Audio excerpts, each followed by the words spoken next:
She texted, "I think maybe we need to break up." I surprised her by replying, "I agree. Your stuff will be on your porch in an hour." Her follow-up text was a scrambled panic of, "Wait, I was joking." But I wasn't. I, 31 male, was sitting at my desk reviewing quarterly reports when the text came through. Madison, 28, had been playing these games for months, but this was the finale she didn't see coming. "Been thinking. I think maybe we need to break up. This isn't working anymore." Stared at it for maybe 30 seconds. Not shocked, not hurt, just relieved. She'd been pulling this manipulation tactic every few weeks, usually after not getting her way about something. Last time was because I couldn't take a day off work for her friend's random Wednesday pool party. But this time I was done playing. "Me, I agree. Your stuff will be on the porch in an hour." The typing bubbles appeared immediately, disappeared, appeared again, then a flood. "Wait, what? I was joking." "Babe, I was just upset. Call me. This isn't funny. I was testing you, testing me." There it was. The admission. Put my phone on silent and got to work.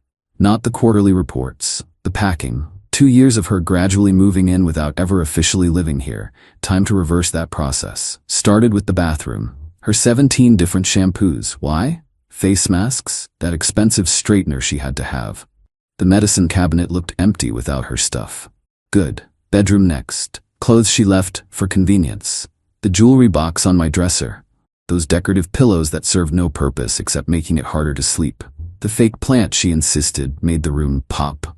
Living room. Her yoga mat. The books she never read but displayed for aesthetics. The blanket that matched the vibe but felt like sandpaper. The framed photo of us from her cousin's wedding. She looked great. I looked trapped. Accurate. Kitchen. Her specialty coffee pods. The juicer used exactly twice. Fancy wine glasses for the wine she only drank for Instagram stories. The air fryer she begged for, used once then complained it took up too much counter space. 45 minutes, 6 boxes and 3 garbage bags. Neat, organized, ready for pickup. Phone was nuclear. 47 missed calls. Lost count of texts. Voicemails I'd check later for entertainment value. Placed everything on the porch. Sent a photo. "Me, everything's outside. Please collect within 2 hours or it goes to the curb for donation pickup." "You can't do this." "I pay rent." She didn't. She'd chip in for groceries occasionally. By occasionally, I mean twice in 6 months. "I'm coming over. We're talking about this." "You're overreacting. It was a joke." Joke, right? Like when she jokingly threatened to burn my vintage band tees because I went to my brother's bachelor party instead of her work thing. Or when she jokingly posted on Facebook that she was single after I couldn't afford the Tiffany bracelet she wanted. Hilarious. 20 minutes later, her car screeched into my driveway. She was out before it fully stopped, mascara already running. "Madison." Banging on door. "Open up. This is insane." Through the doorbell camera. "Your stuff's on the porch. Please take it and go." "I'm not leaving until we talk." "Then I'll call the police for trespassing. Your choice." She grabbed the first box and threw it at my door. Class act. Then sat on my porch steps and called reinforcements. Speakerphone because of course. Her mom. "Sweetie, what's happening?" "Mom, he's throwing me out. Over a text." Her mom. "What did the text say?" Madison. Pause. "I maybe suggested we break up, but I was kidding." Even through the phone, the silence was deafening.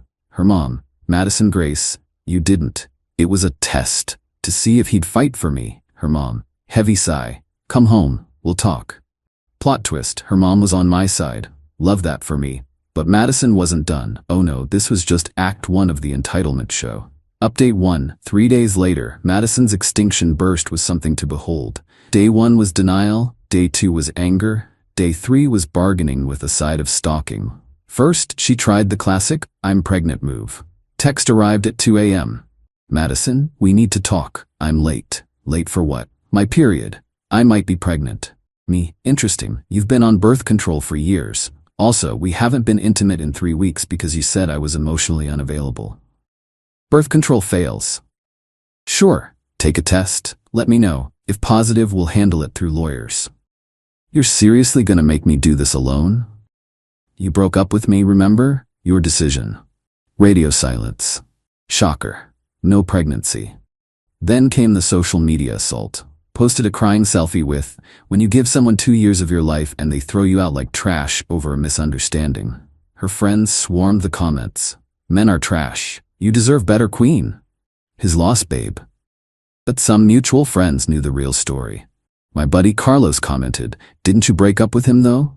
Madison deleted the post within an hour. Next, she tried the possession game. Claimed I had things of hers I didn't return. Her grandmother's ring never existed. A laptop charger, it was mine. Sentimental items, be specific or shut up. Money I owed her, for what? Sent one text, everything you left here was on the porch. You threw a box at my door, then left with it all. I have doorbell footage. Stop. Then she escalated to workplace drama. Yeah, she went there, called my office pretending to be from my doctor's office about urgent test results. Receptionist put her through to my cell, recognized her voice immediately. Me, impersonating medical staff is illegal, Madison. I needed to talk to you. This is harassment. Next contact goes through lawyers. You can't threaten me. I know your secrets. What secrets? That you. Your browser history? My football highlights and cooking videos? Terrifying. She hung up, but the peak entitlement came when she showed up at my gym. 6 a.m. I'm mid-bench press when I see her talking to the front desk, pointing at me. Gym staff. Sir, this woman says she's your girlfriend and lost her key card? Ex-girlfriend. We broke up 4 days ago. She's not authorized. Babe, don't be like this. Me. She texted me breaking up. I agreed. Now she's following me. Security got involved. She was escorted out. Membership flagged. She screamed about me, ruining her fitness journey. Girl hadn't been to the gym once in 2 years of membership I paid for. That afternoon, got a call from her friend Brittany. Brittany, you need to take Madison back. Me, why?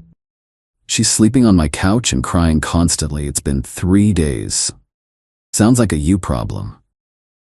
She made a mistake. Everyone tests their relationships. Healthy people don't. She's threatening to do something dramatic. Like what? She bought a plane ticket to her ex's city. Cool, hope they're happy. You're heartless. I'm single. By her choice. The ex-boyfriend move was pure manipulation. She wanted me to panic, beg her not to go, fight for her. Instead, I blocked her on everything and went about my life. Update 2. 2 weeks later, Madison's spiral accelerated when her tactics weren't working. The ex-boyfriend trip? Total fabrication. She actually went to her aunt's house 2 towns over and posted photos pretending to be in another state. Her cousin DM'd me the truth because even her family was tired of the drama. But she wasn't done. Oh no. She hired a life coach, her friend who took an online course, to help her manifest me back. This coach, Serena, actually contacted me on LinkedIn. Serena, hi, I'm working with someone from your past to clear negative energy blocks. Would you be open to a healing conversation about forgiveness? No.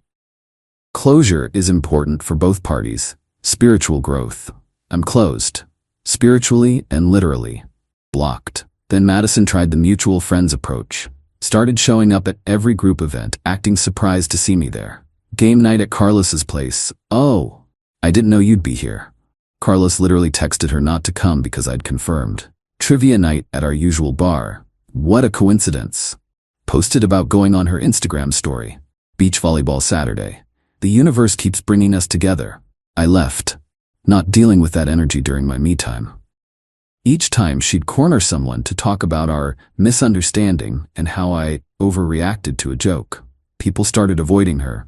Carlos told me she spent an entire party following different people, retelling the story, getting more dramatic each time. Version 1, I made a joke and he threw me out. Version 5, I was expressing feelings and he made me homeless. Version 10, he planned this. He wanted me gone. It was probably another woman. There was no other woman. Unless you count my Xbox, which was getting more attention now that I had peace. The restraining order threat became real when she started showing up at my work. Not inside, she'd learned that lesson, but outside, sitting in her car, waiting for lunch break, holding a sign that said, "Let's talk." Security noticed, HR got involved, they offered to call police. I said next time. Next time was the next day. Sign now said, "You can't ignore love." Police were called. She got a warning. I filed for a restraining order. But the absolute peak entitlement? She sent her new boyfriend to talk to me. Yeah, she found some guy named Trent on a dating app, convinced him I was the villain, and sent him to man up and confront me. This poor dude shows up at my door, puffing his chest. Trent, you Madison's ex? Me, yep. You threw her out over nothing? She broke up with me. I agreed. She didn't like that. Trent, she said you were abusive. She say anything about the restraining order? The what? Showed him the paperwork, the police reports, the doorbell footage of her throwing boxes, the screenshots of her admitting it was a test. Trent stood there, processing. Then bro, I'm sorry. I had no idea. She said you were stalking her. Run, Trent. Run fast. Already am. Thanks for the heads up. He left. Madison called me screaming within 10 minutes. Didn't answer, but the voicemail was chef's kiss. Apparently I ruined her chance at happiness and poisoned Trent against her. Final update. 1 month later. The restraining order was granted. Madison had to stay 500 feet away from me, my home, and my workplace. The judge read through the evidence, texts, doorbell footage, police reports, witness statements from my gym and office, and actually said, ma'am, you broke up with him. He accepted. Everything else is harassment. Madison tried to argue it was a miscommunication, and I knew she was joking. Judge asked why someone would joke about breaking up. Her answer? To see if he really loved me. Judge, that's manipulation, not communication. Order granted. But even that didn't stop her immediately. She tried working around it, sent letters through mutual friends, returned unopened, had her mom call me, blocked, created fake social media accounts, reported. Showed up at places right when I was leaving, technically 500 feet. The last straw was when she applied to work at my company. Different department, but same building. HR flagged it immediately due to the restraining order. She threatened to sue for discrimination. Their legal team shut that down quick. Through the grapevine, I heard the aftermath, lost most of her friend group when the full story came out. Brittany kicked her off the couch after the Trent incident. Parents made her pay rent to live at home. Started therapy, court mandated after violating the RO. Lost her job, unrelated to me. She no-showed after the court date. The last direct contact attempt was a letter from her therapist. An actual therapist requests to help with her closure process. My lawyer responded that any therapeutic closure needs to happen without my involvement and within the bounds of the restraining order. 6 months later, life is peaceful. Dated casually, nothing serious. Focused on work, got promoted. Gym gains without drama. Replaced all her decorative nonsense with things I actually like. My place looks like an adult lives here, not a Pinterest board. Ran into her mom at a grocery store last week. Awkward, but civil. Her mom, I'm sorry about everything, Nolan. Madison's working on herself. Me, hope it goes well for her. Her mom, she knows she messed up. The testing thing, I never taught her that. Me, it's done now, moving forward. Her mom, you're a good man. She had a good thing. Me, had, past tense, take care. And that's it. She tested our relationship by threatening to end it. I called her bluff by agreeing. She expected me to fight, beg, prove my love through some grand gesture. Instead, I packed her stuff and moved on. The lesson? When someone threatens to leave to manipulate you, let them. If they wanted to stay, they wouldn't threaten to go. And if it's a test, it's already failed. My only regret? Not doing it sooner.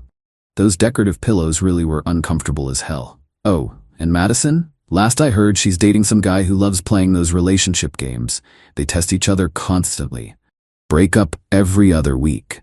Perfect match. Me? I'm testing nothing except my new barbecue recipes and whether I can beat my personal record at the gym. Both going better than any of her tests ever did.